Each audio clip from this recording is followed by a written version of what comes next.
Você vai ouvir agora mais uma importante mensagem bíblica, compartilhada na Igreja Batista Sal da Terra. Abra o seu coração e deixe o Espírito Santo falar com você.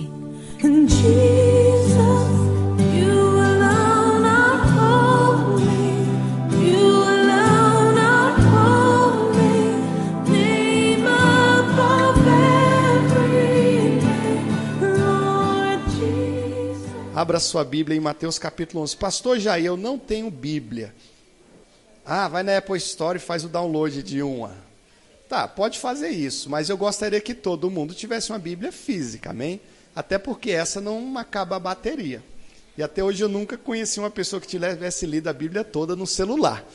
O dia que eu conheci alguém, vocês me apresentem. Tenha prazer de ir numa livraria evangélica e comprar uma Bíblia. Pastor, qual tradução eu compro? Revista e atualizada. Pastor, não sei o que isso significa. Então, só anota aí, Bíblia, revista e atualizada. Obrigado, irmão Francisco. E o vendedor vai entender. Eu gostaria muito que todo mundo tivesse uma Bíblia. E o segundo pedido que eu sempre faço é que você leia a sua Bíblia. Pelo menos um capítulo da Bíblia por dia. Essa Bíblia fechada, queridos, é como um cachete dentro da caixa. Vocês sabem o que é um cachete? Quem sabe o que é um cachete, levanta a mão. Assim. Caché ou cachete, dependendo se for no Ceará ou na Paraíba. Caché é uma pílula, queridos. É um comprimido, é um remédio. O remédio, ele só faz efeito se você tomar. Se ele ficar na caixa, ele não vai surtir efeito nenhum. E a Bíblia, irmão divino, você tem que ler a Bíblia. Ela fechada não faz efeito nenhum. Para você, ou ouvir também o divino, né? Tem ouvido a Bíblia também e tal.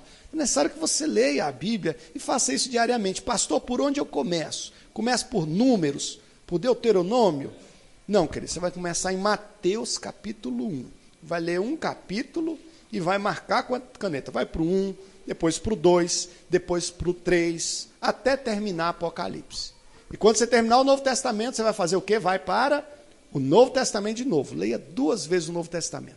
Aí depois você vai para o Velho. Mas aí você vai ler um capítulo do Velho e um do Novo Testamento.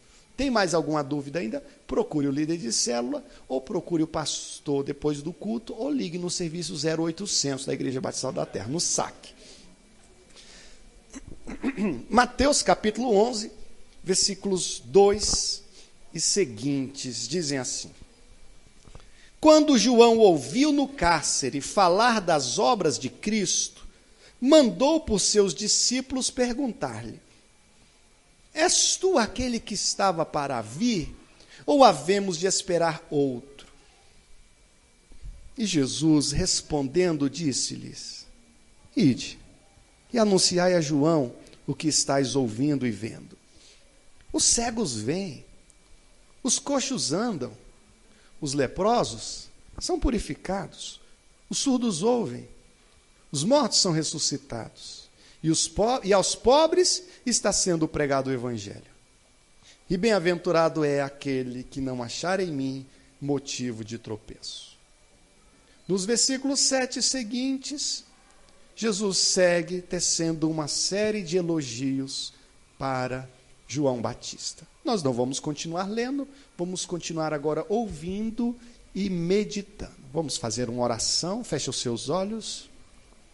Senhor Jesus, lemos aqui tua palavra, Senhor, falando de João Batista no cárcere, Senhor. Ajuda-nos a entender a tua palavra, teus desígnios para nós. Ministra de forma especial aos nossos corações. Toma, sim, o pastor Jair em tuas mãos. Toma minha vida em tuas mãos, Senhor, e usa-me como um canal da tua graça, da tua palavra. Nós oramos em nome de Jesus, em nome de Jesus. Amém. João Batista foi um homem sem igual. João Batista foi um homem fenomenal. O maior nascido de mulher. O maior profeta. Ele, primo de Jesus, né, filho de Isabel, em determinada altura, aos seus 30 anos aproximadamente, saiu pelo deserto. pregando, convidando as pessoas a se arrependerem de seus pecados. Esse foi o discurso de João. Esse foi o discurso de Jesus também. Eu até poderia fazer uma grande campanha do carro novo aqui, sabe? Fazemos campanha de 7 dias para que todo mundo tenha um Honda Civic 0 km aqui. Mas essa campanha não seria bíblica, queridos. Não seria bíblica. Se existe algo que eu devo pregar aqui, é a respeito de arrependimento de pecados. Que a gente reflita sobre isso. Agora, o pastor Jair também não vai ser um chato de galocha falando isso repetidamente no seu pé do ouvido. Até porque a Bíblia é muito mais do que isso. Mas o arrependimento ocupa um lugar especial na pregação do Evangelho. E isso João pregou. E as pessoas que ouviam João realmente diziam: eu precisava ouvir isso, eu preciso de arrependimento, inclusive se submetendo ao batismo de João, depois no segundo momento ao batismo de Jesus Cristo também. E João teve um ministério muito lindo, mesmo ele não sendo um homem versado nas letras, mesmo ele não sendo um homem estudado, tendo estudado nas sinagogas judaicas, ele era foi um homem tremendamente usado por Deus. E não pense que você tem que ter 3º grau, 4º grau para ser usado por Deus, não, queridos. Você precisa ter um coração obediente à voz do Senhor.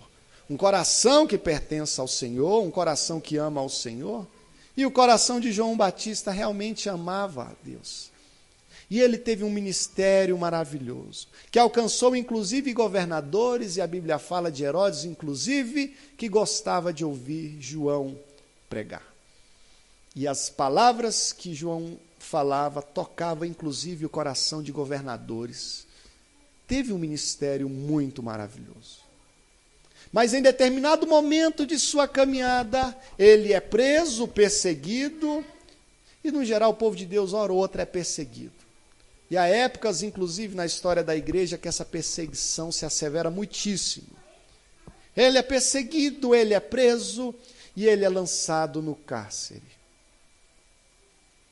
E do cárcere, ele manda seus discípulos até Jesus com uma indagação: és tu aquele que deveria de vir, que estava para vir, ou devemos esperar outro?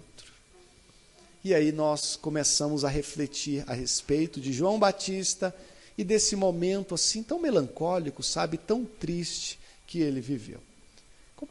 Tenho que dar certos créditos aqui dessa pregação, inclusive, ao irmão Paulo Estevão Costa e Silva, que compartilhou esse texto na Igreja da Vendinha, algumas sextas-feiras atrás. Eu achei tão interessante, tão edificante, que eu falei, quero reproduzir esse ensino em Braslândia, no domingo à noite. E eu quero que você tente enxergar um pouquinho como estava João Batista. Aquele que havia pregado aos milhares, que tinha um conceito da população ali de Jerusalém, das circunvizinhanças, e as pessoas realmente o tinham como um profeta. Mas agora, onde ele estava, nesse capítulo 11, versículo 2, ele estava preso. Um homem fiel a Deus, um grande profeta, estava preso. Possivelmente com suas mãos algemadas, com seus pés presos a grilhões, talvez até no tronco, de forma muito triste. Agora ele estava ferido, ele estava submetido a sofrimentos físicos, sem a liberdade, sem direito à luz, ou tampouco banho de sol, estava submetido ali a um ambiente terrível, um ambiente insalubre. Estava ali naquela prisão, em parte, afastado de seu ministério. E se quer ferir o coração de um pastor, de um pregador, é afastá-lo do que ele mais ama, é afastá-lo da pregação do evangelho ali em público. Ah, pastor, ali ele pregava na prisão? Com certeza ele pregava e tal.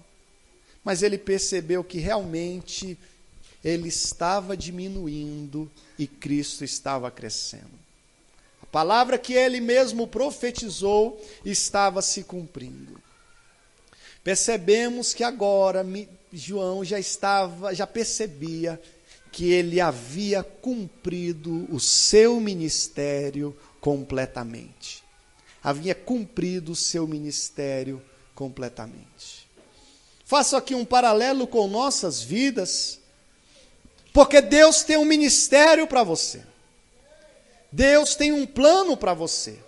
Deus quer te usar de alguma maneira e não tenha dúvida disso. Por que só o diabo quer te usar? Por que Deus não quer te usar? Tem pessoa que só é usada pelo diabo e Deus não quer usar a pessoa. Claro que quer. Deus tem um ministério para você. Deus tem algo para você. Você pode ser canal de bênção para muitas pessoas. Você pode ser instrumento de Deus para levar uma palavra viva, de paz, para muitas pessoas. Você pode ser um instrumento de Deus para levar alegria, para levar libertação e salvação para muitas pessoas. Às vezes não acreditamos nisso, mas estou aqui para pedir que você acredite. Acredite que Deus quer te usar. O ministério de João estava chegando ao fim, mostrando de uma certa forma a temporalidade do ministério dele. De maneira, irmãos, que nosso ministério ele é temporário. Hoje nós estamos trabalhando, hoje fazemos algo para o Senhor, mas vai chegar um dia que não vamos poder fazer isso mais. Hoje nós podemos pregar a palavra, podemos subir num púlpito, anunciar da bondade do Senhor, mas vai chegar um dia que isso não vai ser mais possível. Teve um dia que eu escutei um hino e esse hino me tocou. E a letra do hino se tornou a minha oração e eu disse ao Senhor: Senhor, os melhores dos meus anos eu quero dar para Ti, Senhor. Sirvo ao Senhor desde a minha juventude, já ofereci ao Senhor dos 20 aos 30 anos. Hoje estou com 33 e quero oferecer também dos 30 aos 40. Eu não sei se os melhores anos são dos 20 aos 30 ou dos 30 aos 40, mas são os anos que eu estou oferecendo para o Senhor. E eu sei que isso é temporário. Eu sei que vai chegar um dia que minha força vai se esvair, que minha visão não será mais a mesma, que os meus cabelos haverão de cair, ou ficar brancos também, ou os dois. E vai chegar um dia que não vai me ser mais possível pregar o Evangelho. Mas como eu quero, como Paulo, dizer: Senhor, eu completei a carreira que me estava proposta, eu guardei a fé. Picuinhas do meio do caminho não me impediram de cumprir o meu propósito. Invejas, dissensões, sentimentos os mais diversos não me impediram, Senhor, de obedecer o meu chamado. O chamado que Tu teve para mim. Sim, foi temporário o ministério de João e o nosso... Sendo assim também, não podemos perder tempo, não podemos perder a oportunidade e devemos cumpri-lo enquanto é dia, enquanto há tempo, porque a noite chegará em onde não vai ser mais possível fazê-lo. Sim, a palavra estava se cumprindo, João estava diminuindo cada vez mais. E no geral, o crescimento e a ascendência é algo muito bom e fácil de lidar com isso. Mas quando se está diminuindo, é algo muito triste, é algo muito melancólico até. João não tinha mais as multidões ao seu redor. João não tinha mais a companhia de seus discípulos, dos seus fiéis. A companhia de discípulos agora foi substituída pela companhia de ladrões e assassinos. Estava atrás das grades, estava na escuridão, veria a luz novamente, pregaria em público novamente, pregaria às multidões novamente, e todos nós sabemos que a resposta foi não, que a resposta é não. Ele não voltou para a luz da rua novamente. Estava ali preso, e ali naquele cárcere, dormindo no chão duro, cheio de mofo, com fedor de urina e fezes naquelas prisões, se alimentando de comidas horríveis, que sempre são assim as comidas que serviu-se os presos durante toda a história. Em meio àquele sofrimento, com pessoas com lepra na prisão, pessoas com tuberculose. Ele se põe a pensar no seu ministério, no que ele fez, se põe a pensar em Cristo Jesus. Cristo Jesus, seu primo. Fica imaginando na infância, os dois com 5 anos, 7 anos, 8 anos, brincando um com o outro. O Christian brinca com Davi. Os dois são primos. O Christian sempre pergunta pelo Davi. O Davi sempre pergunta pelo Christian. João e Jesus eram primos. Penso que na infância se encontraram, talvez na adolescência. E João, sendo o primo mais velho, deveria em parte cuidar do mais novo. Eu começo a refletir a respeito dessa cena. Agora que há primos que se tornam grandes amigos, não necessariamente, mas isso é comum acontecer. E já pensou esse privilégio, você ser primo de Jesus e ser também amigo de Jesus? João viveu isso. Aos 30 anos, os dois rapazes ali com seus 30 anos, se encontram no Rio Jordão. Jesus se aproxima de João e com certeza o Espírito Santo se moveu naquele lugar de uma forma sobrenatural. João sente sim um fervor no seu coração, como sentiu quando Maria abraçou Isabel e o próprio João pulou no ventre da mãe. Percebia que ali se tratava de um lugar especial, de um momento especial, e Jesus se apresenta para João. João, eu quero que você me batize, João, agora. João fica sem graça, completamente sem jeito. Jesus, é tu que tem que me batizar, Senhor. Como é que tu vens a mim para que eu te batize? Mas Jesus esclarece a ele que era necessário que acontecesse assim. João o imerge na água. Se surpreende com a voz do Pai e a presença corpórea do Espírito Santo numa forma de pomba pousando na cabeça de Jesus. Se encontra em mais algumas ocasiões, Jesus aponta para Jesus e diz, sim, esse é o Cordeiro de Deus que tira o pecado do mundo. João percebe seus discípulos o deixando e passando a seguir Jesus Cristo. E João ali preso teve a oportunidade de se lembrar disso tudo. Tem coisa que a gente só se lembra quando está preso. Há memórias que só ressurgem na nossa mente quando nós estamos em dificuldades, sabe? E o que acontece? João pergunta, tal, suposição de minha parte, poxa, eu fiz tanto por Jesus, foram momentos tão especiais com Jesus, com meu primo, será que ele não deveria me salvar?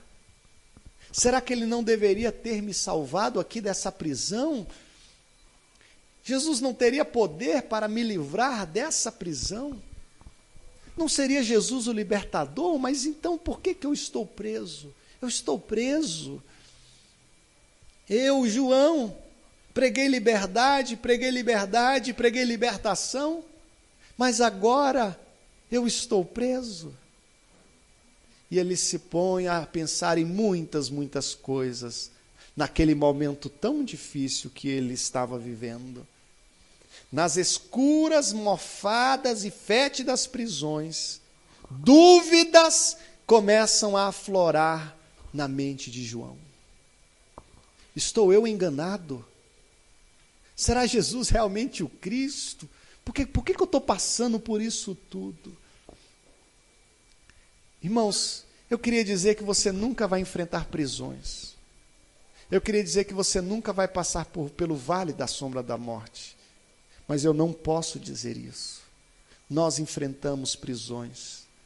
Talvez não essa prisão física de metal, atrás de paredes, de muros e de portões, mas prisões as mais diversas, dificuldades as mais diversas, vales, os mais tenebrosos, hora ou outra nós enfrentamos. E quando nós enfrentamos vales assim, muitos questionamentos vêm na nossa mente. E às vezes questionamos o próprio Jesus Cristo. Afinal de contas, se ele é tão bom, por quê? Por que isso me sucedeu? João estava ali, queridos, em absoluta solidão. Solitário ali naquela prisão. E hora ou outra a solidão nos advém. Haverá um momento em que você estará sozinho em casa ou no trabalho, em algum momento, e você derramará lágrimas e não haverá ninguém ali para acolher essas lágrimas.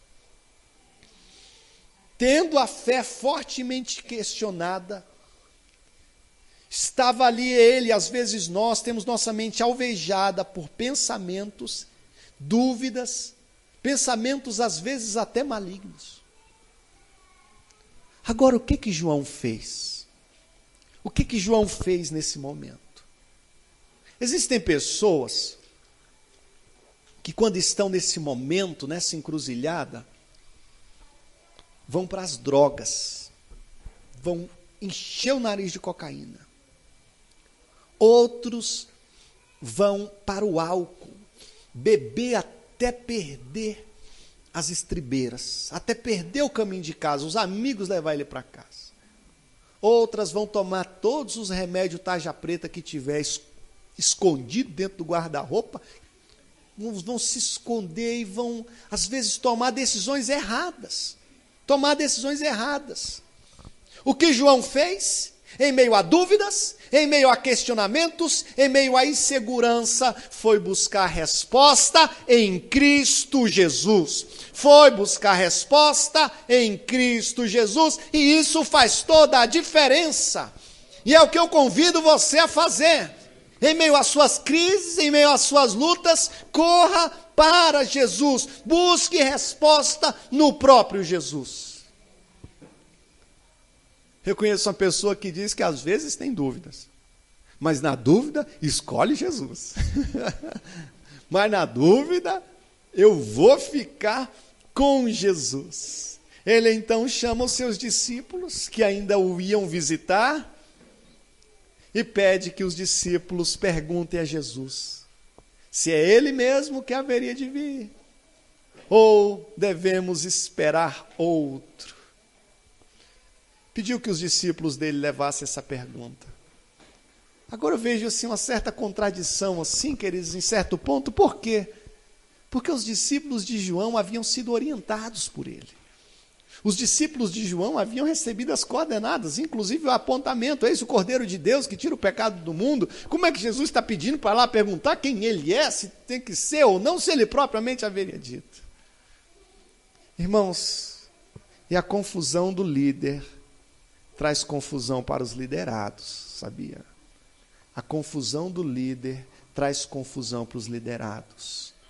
A confusão de um pai traz confusão para os filhos.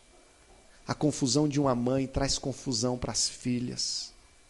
A confusão de um marido traz confusão para a esposa. E é muito importante que você, homem, seja profeta na sua casa e assumam a postura de homem de Deus, decidindo sim, definitivamente pelo Senhor. O que João pergunta? Haveria outro? És tu ou devemos esperar outro? Queridos, não há outro.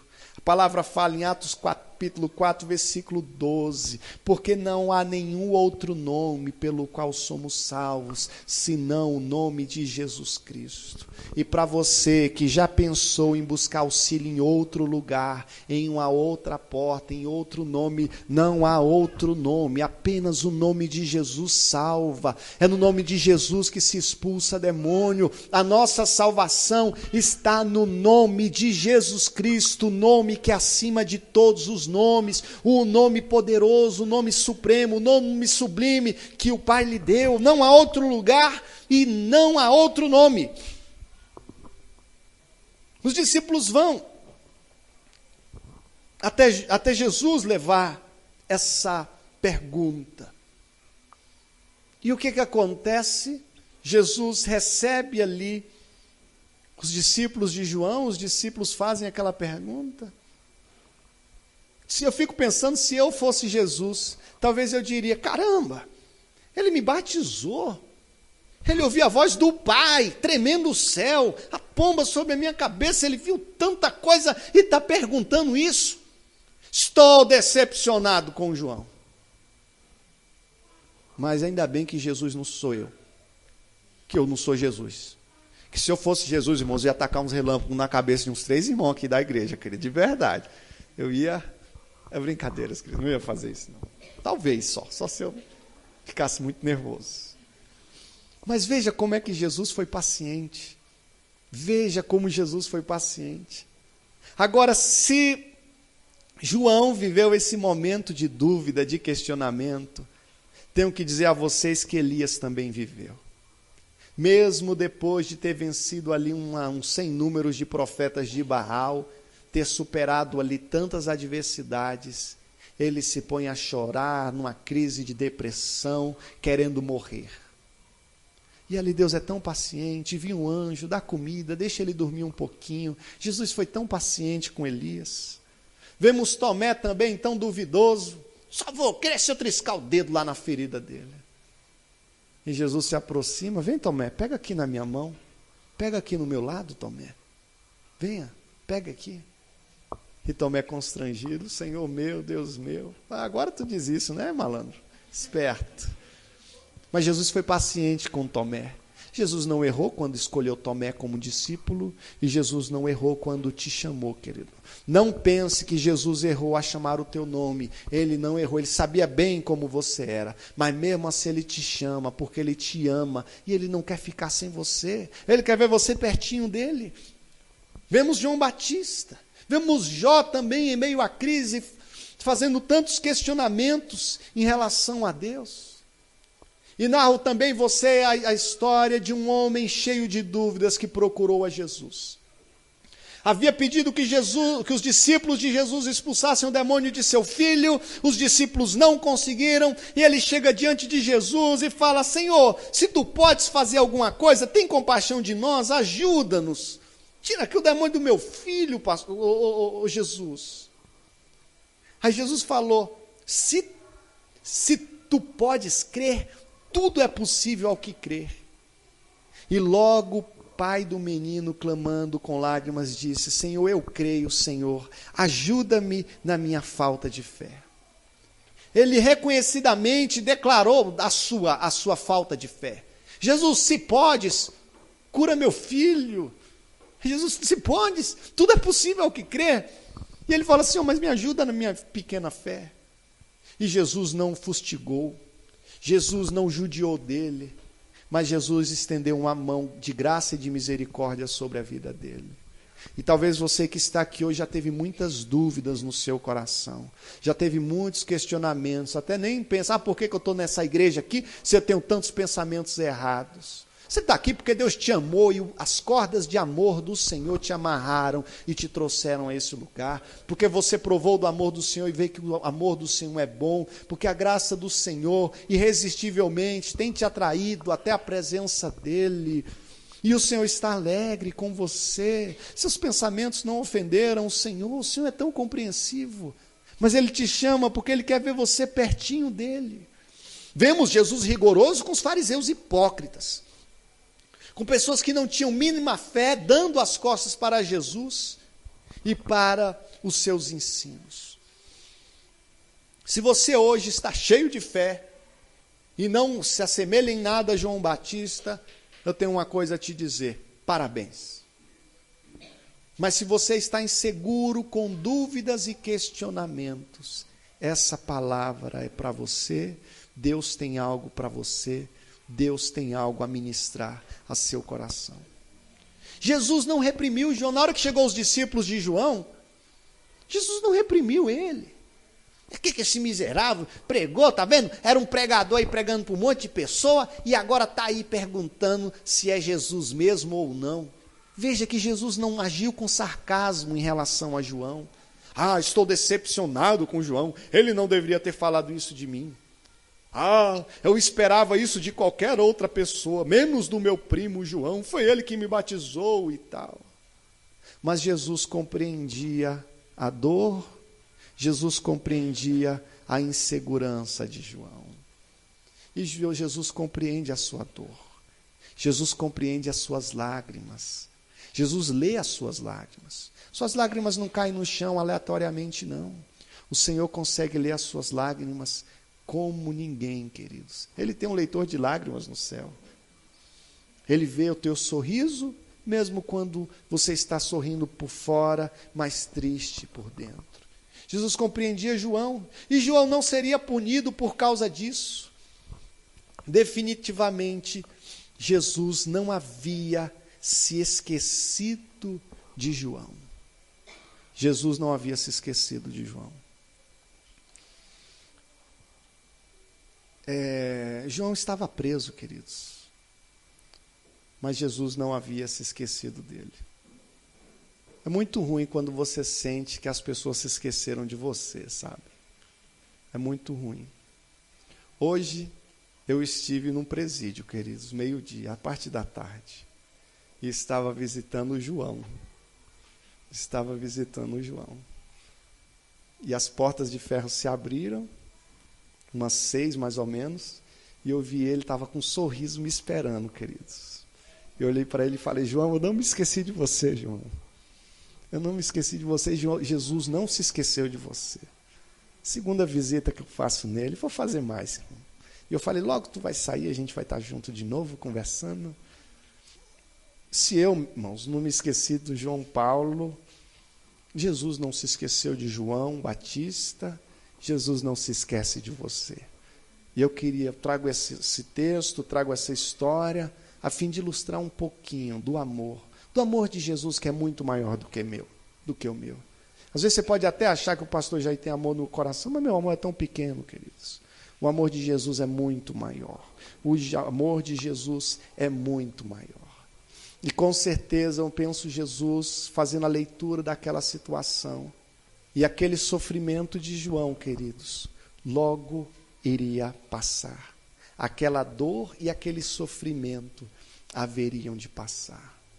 Se um dia João batizou no Rio Jordão, um momento estava chegando em que ele seria imergido agora nos rios de água viva, no rio de água viva que corre do trono de Deus. Sua pele ferida pelo sol ali daquele Oriente Próximo seria restaurada pelo Senhor. Sua pele, seu cabelo e suas roupas já não seriam mais de pele de camelo, e seu alimento não seria mais insetos.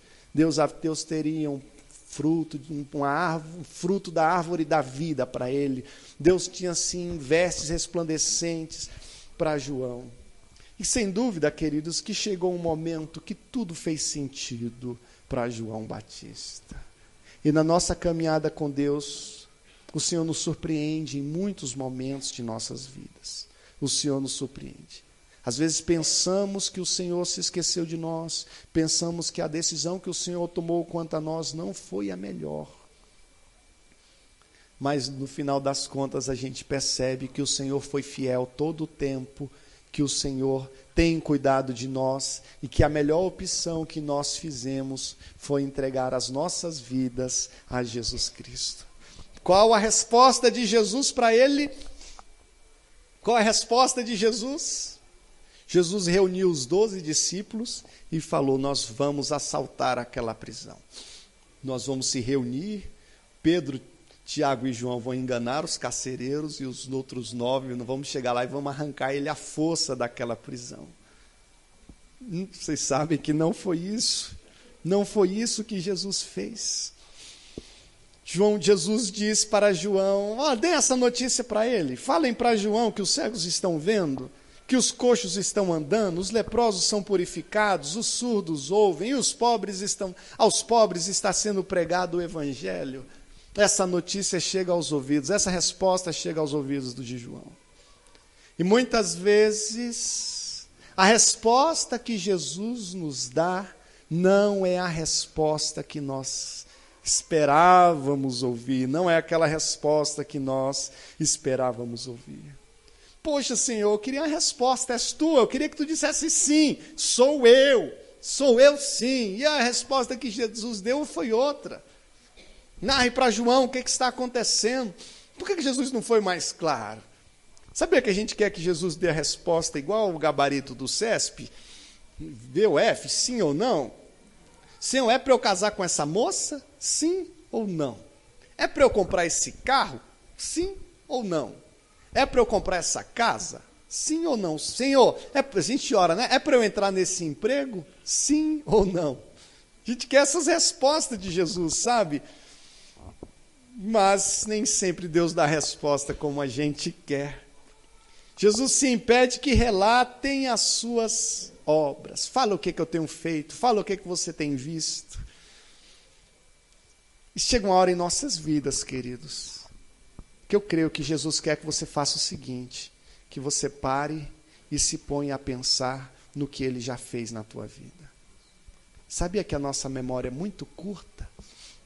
A gente se esquece de tantas coisas maravilhosas que o Senhor já fez. Para pensar o que Ele já fez na tua vida. Para pensar. E eu tenho certeza que cada um aqui vai ter muitos exemplos de coisas maravilhosas que Deus fez. Posso me lembrar, irmão Ronan? Eu com 8 anos de idade, na igreja, pequenininho com minha mãe, numa quinta-feira de manhã, no porão de uma igreja, umas 200 pessoas orando, e ali o Espírito Santo se movendo de forma gloriosa. Posso me lembrar de eu num culto, ao ar livre, com 1 milhão de pessoas lá no plano piloto. E eu orando ao Senhor, e o Senhor me disse, eu orando ao Senhor, eu disse, Senhor, eu estou te procurando, eu estou te buscando, e eu quero te encontrar. E eu senti o Senhor falando ao meu coração assim, não, Jair, negativo. Não é você que está me buscando, não, eu que estou te atraindo até a minha presença. De uma forma bem ímpar, bem rema. Eu poderia falar de outras e outras situações, ocasiões onde Deus falou comigo, onde Deus me tocou, onde Deus me abençoou, e muitas vezes simplesmente nós esquecemos do que Ele fez, simplesmente nos esquecemos do que o Senhor fez, de maneira que temos que falar com o salmista Davi no Salmo 103, minha alma bendiga ao Senhor e não te esqueça de nenhum dos teus benefícios. Às vezes estamos aqui com raiva, com bico doce, reclamando do Senhor pelo que Ele não fez, pelo que Ele não nos deu, e simplesmente esquecemos quantas vezes que o Senhor nos livrou da morte, quantas vezes o Senhor nos livrou do mal, quantas vezes o Senhor nos supriu necessidades no último minuto, nos 47 do segundo tempo, o Senhor agiu e simplesmente nos esquecemos. E temos que parar e se lembrar de como o Senhor tem sido bom, de quantas e quantas coisas boas o Senhor fez. Ponha a se lembrar quem é você hoje e quem era você antes, como está a sua família agora na presença do Senhor, como era a sua família antes, quem era você antes, quem é agora, das vezes em que o Senhor agiu na tua vida, no tempo certo. Sim, há lembranças que temos que ressuscitá-las. Ele fez e Ele está fazendo nos dias de hoje. Perceba Deus agindo na tua vida, perceba sentimentos, desejo, um fogo hoje no teu coração, que não existia mês passado, que não existia alguns meses atrás. Perceba que Deus está agindo, Deus continua falando, Deus continua tocando. E por mais que Ele não dê a resposta que você tanto queria que Ele desse, mas Ele está presente, Ele está agindo. Sim, João, foi o que eu vi. Vi pessoas sendo curadas, João. Jesus pediu que eu dissesse o que eu vi foi isso, João. Vi drogados sendo curados. Eu vi homens brutos, ignorantes, se tornando homens afáveis e mansos. Vi mulheres que saíam com 3, 4 no final de semana e hoje são mulheres corretas na presença do Senhor, mulheres cheias do Espírito Santo. Sim, vi o Senhor agir. Não é necessário esperar outro Jesus, não. O Jesus é esse, o Jesus chegou. Não é necessário bater em outra porta. A porta é Jesus. Jesus é a porta na qual nós devemos confiar, nós devemos nos apegar. É esse, a verdade é essa, o caminho é esse, a verdade é essa. Quero compartilhar uma história com vocês. Certo viajante, viajando por uma estrada deserta, por uma região desértica, estava desidratado, a ponto de morrer de sede. Todas as suas reservas de água já haviam acabado. Seu cantil absolutamente seco. Estava prestes a desmaiar. Olha ao horizonte e vê uma choça. Alguém sabe o que é uma choça? Queridos, vou mudar a expressão. Nem no Maranhão, irmão Francisco, vocês não sabem não o que é choça. Vi uma casa velha, uma casa bem velha, uma palhoça.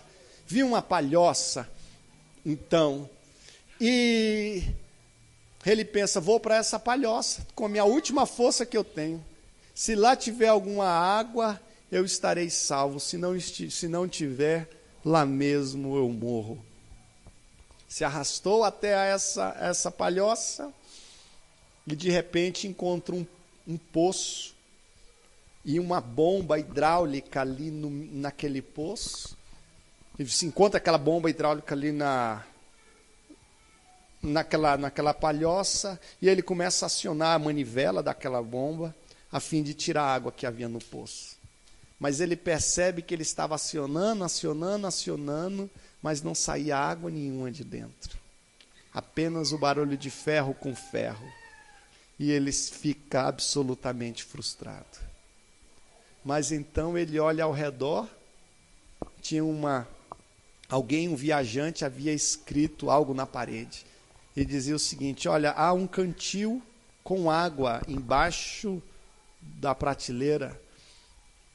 Pegue essa água do cantil, coloque na bomba e acione a bomba. Então a bomba vai jorrar água. Ao final, coloque a água no cantil, encha o cantil e coloque novamente embaixo da prateleira para o próximo viajante.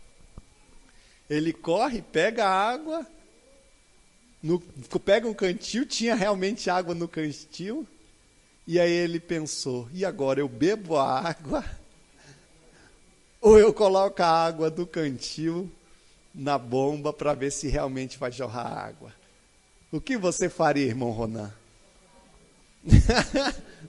Você seguiria as instruções? Seguiria as instruções? Então, querido, ele ficou com medo. Mas se ele derramar água ali e não sair água de dentro, no meio daquele deserto, como é que ele ia fazer? Mas ele acreditou no que estava escrito, derramou a água ali naquela bomba, e à medida que ele acionou, nada de água.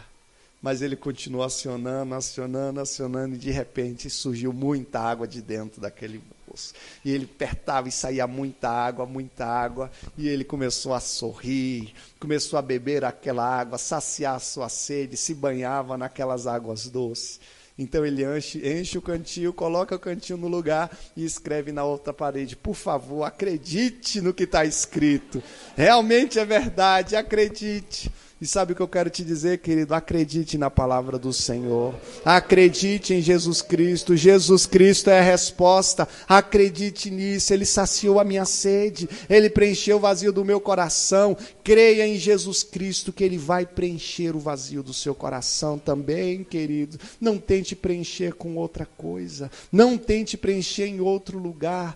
Corra para os pés de Jesus.